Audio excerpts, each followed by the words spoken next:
Another story we are covering for you this noon, an 18-year-old shot dead while walking down the street. It happened as he was walking in the Bowen Homes area early this morning. And Amanda, there is certainly cause for concern given the fact of this recent rash of violence in the area. In a 24-hour period, 3 people were shot.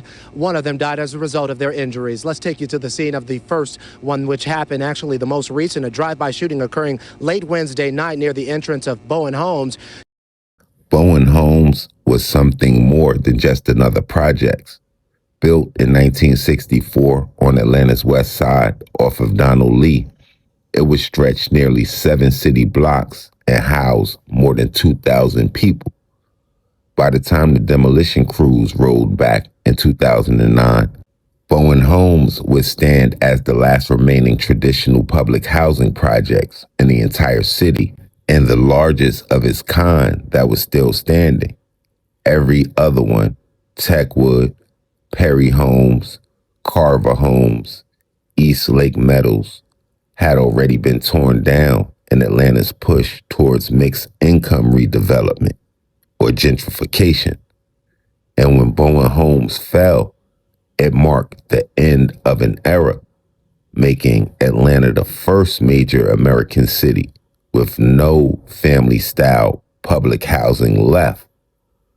But before those bulldozers came, Bowen Homes was a world of its own, a city within a city, and an ecosystem that ran on loyalty, fear, and fast money. And in Atlanta, every area would have its big dogs, like Charles Black and Techwood, or Poontang and the SWATs. And in Bowen Homes, one name has always rang through those courtyards. He like, bruh, nigga Bowen Home wide open. I'm finna put these bricks in it, motherfucker. Look, okay, look. All right, this thing. Wait, we finna tell it. All right. Shout out to Lo. Shout out to Lo. Long live Lo, man. But that K.O.B. King for real. Yes, sir. Long live Lo, man. Lo had don't got they deal or whatever they were doing, right? Yeah. And you know how Lo had Bowen Home on lock? Yeah. Lo really stopped fucking with it and was doing the music. He was strictly music. Yeah. The door wide open. At that time, I was like, boy, they be see, Bowen Home $250,000 a day a truck. My God. Like that shit make money. He do. And Lo was he like Home was too rich. And my thing was recipe Lo, man. So I know what was going on out there with, you know what I'm saying? Yeah. Man, it be wide ass open. But like fat. It's very hard, man, you know what I'm saying, by me, that's all I knew, you know what I'm saying, cause, you know, coming up, you know, my mother was on drugs, my dad was elsewhere, you know, my grandmother raised me, so, you know, and, you know, we didn't have that. The only thing my grandmother made sure that, you know, we was clean and we went to school and then with the war, but when she died in 93, it left me and my sister in the streets, you know what I'm saying? So I had to do whatever to eat, you know what I'm saying? I wanted to brag about it, man, but I was robbed and I was carjacking, I was doing whatever to eat, and you know, I came from that, started selling drugs, and some kind of way, you know, I came to be big in the drug game, you know. But before he was Shawty Lo, he was Carlos, and the city already knew who he was. And inside those walls, they called him the Colonel. But still, he wasn't the first, even if he was the most known or the face of the Bowen Homes drug scene. There were others who came before him, the ones who built the system and the structure that he would step into. basically when did she recognize what was going on? Because Mama Dog just was running around, you know, there was so many large Jordans before me, you know, we had like generations, you know. You one of the biggest bosses in Bowen Home. Yeah. You know, Shawty Lo to everybody. You know, if it weren't from a fat Steve, you hear what I'm saying? Yeah. You know, Mr. Breakdown King himself. Lord forgive me for this trap shit. Sergeant Smack making backflip. Telly Hank with the action. With the vital speaking Spanish. Frank Matthews, how I vanish. Poof. Came back like I'm King Tut. Gold BBS is on a beamer. When Fat Cat was 10 queens up. Ball off the profit, not the re-up. Fly like Puerto Rican Jesus. Uptown like I'm Baby May. Just caught a touchdown from the Bay.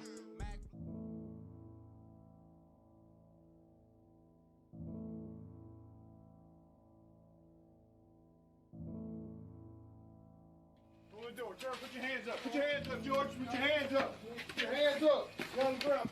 Police had hoped the arrest would be clean and quick. It was. The suspect, a 65-year-old who allegedly is a lieutenant in a drug gang. Remember me, George? Yes, sir. You do?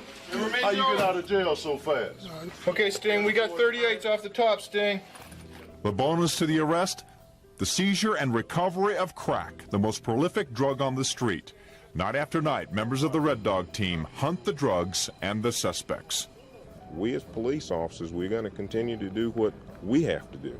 And hopefully, you know, we'll be able to cooperate better with the judicial system and the legislative system and might be able to make a bigger difference than what we're making now. Each month, 1,100 to 1,200 are arrested by the Red Dog Squad, mostly for drugs.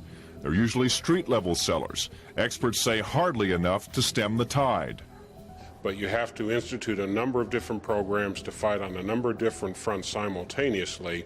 What we are seeing now with the president's systemic approach is an effort to tackle the broad range of problems with different solutions. The president has earmarked almost $4 million for Georgia to combat drugs, but those on the front lines say it's not enough. It could be used in Atlanta alone. By the late 1980s, Atlanta was said to have entered its darkest era. Crack cocaine wouldn't just arrive in the city, it would define it. The DEA would document how Georgia would become a distribution hub where powdered cocaine was cooked into crack locally, flooding every block with a faster and cheaper high. Local reporters would coin it the darkest era, writing that the true bottom would come in the 1980s with the arrival of crack cocaine. Violence, addiction, and money reshaped the West Side almost overnight. Federal dollars would pour in for task force and raids, but the streets had already adapted faster than the city could respond.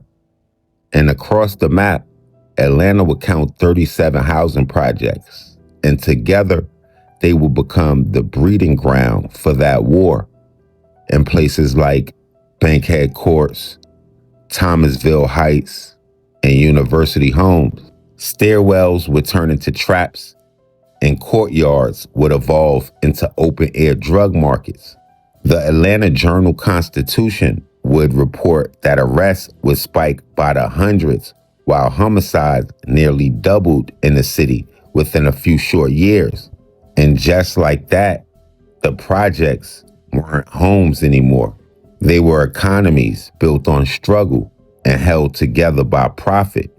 And on the west side of the city, over time, one complex will rise to become one of the city's most profitable. Bowen Homes, a fortress whose name would come to define a generation in the gentrification of the city. Look at all this shit, man.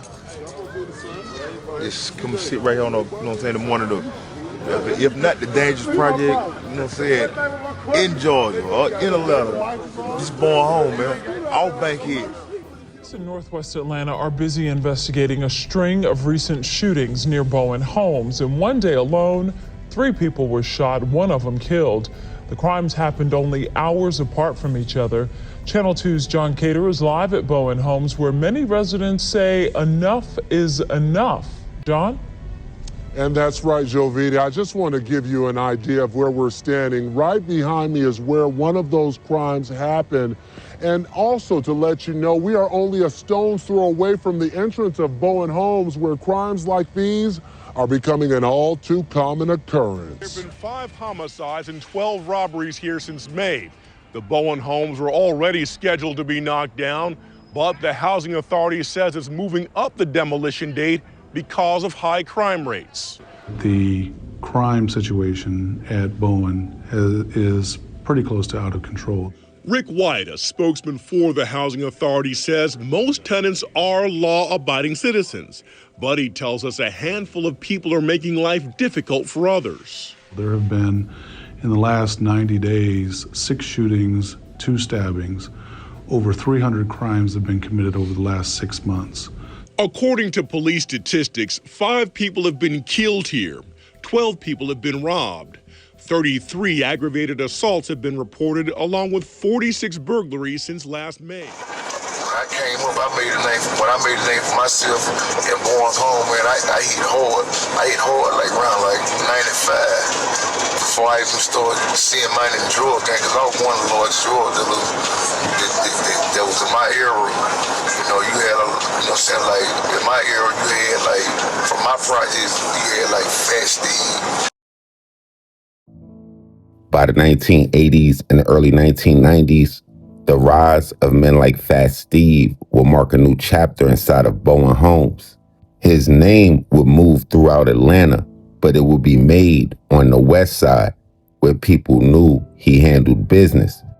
Because way before Shawty Lo dropped any music videos or did any interviews, Bowen homes had been doing numbers like the Carter.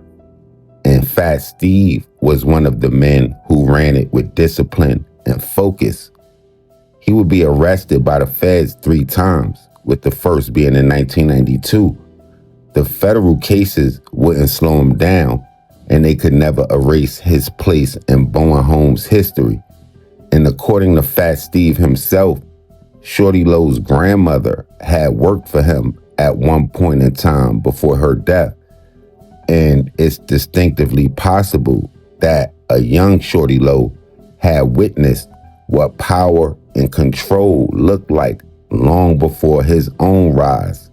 And what Fat Steve would help build would become the blueprint for what Shawty Lo would one day become, and be the proof that the story of Bowen homes was never just about the bricks or the buildings, but about the people that made it move and had the motion. And even decades after demolition, Bowen homes remains a landmark in Atlanta's memory, the last of the city's large public housing projects, and in its history, possibly the most lucrative. From the outside, it looked like another development, but from the inside, it would function as one of Atlanta's busiest drug epicenters, an economy that was built off poverty and hustle. Millions of dollars would flow through those courtyards before demolition crews would arrive. And what left with those buildings wasn't just a lifestyle. It was a generation that created its own system when no one else offered it one. Today, Fat Steve is free, alive, and well, and working as a barber in the Atlanta area, building a mobile barbershop, finding a new kind of hustle on the same streets where his story began. And in Atlanta's story, he kind of stands as the ghost of Bowen homes, a reminder of how one neighborhood helped shape the generation and how its fall marked one of the final stages of gentrification in the city. Y'all make sure y'all hit the red bell and subscribe button right under this video so y'all know when this real trail spill shit is dropping. Y'all get in the comment box below. Y'all let me know what cities we need to go to, what stories we need to tell, what we missed, what we got wrong, all of that. Y'all make sure y'all tapping with me directly on Instagram, Twitter, POP_A_LOT. And until our next play, y'all know how we rocking. Shades Popalot. Salute the almighty mob.